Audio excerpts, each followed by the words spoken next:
ಬಸವವರ ಪ್ರಸಾದದಿಂದ ನೀಲಮ್ಮ ತಾಯಿಯ ಉದರದಿಂದ ಜನಿಸಿ ಬಂದಾರ ಗಂವಾರಪುರದಳು ಬೆಳೆದಾರ. ರಾಚೋಟಿ ಗುರುಗಳ ದರ್ಶನದಿಂದ ಲಿಂಗ ದೀಕ್ಷತ ಪಡಕೊಂಡಾರ ಕಾಶಿಗೆ ಹೋಗ್ಯಾರ ಘನ ಪಂಡಿತರಾಗ್ಯಾರ. ತುಮಕೂರಿನ ಶ್ರೀ ವಿಶ್ವರಾಧ್ಯರ ಪಾವನ ಚರಿತೆಯನು ಭಕ್ತಿಲೆ ಹಾಡುವೆನು ನಾನು ಕೇಳಿರಿ ಗುರುವಿನ ಚರಿತೆಯನು.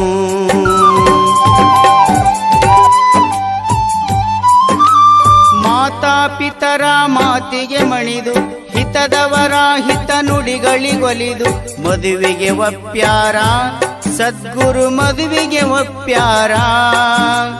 ಜೋಗೂರಿನ ಹಿರೇಮಠದ ಅಧಿಪತಿ ಸಿದ್ಧ ಬಸವ ಮಾಸಾದ್ವಿಯ ಪುತ್ರಿ ಬಸವಾಂಬೆಗೊಲಿದಾರ ಅವಳೇ ಸತಿಯೇ ಎಂದಾರ.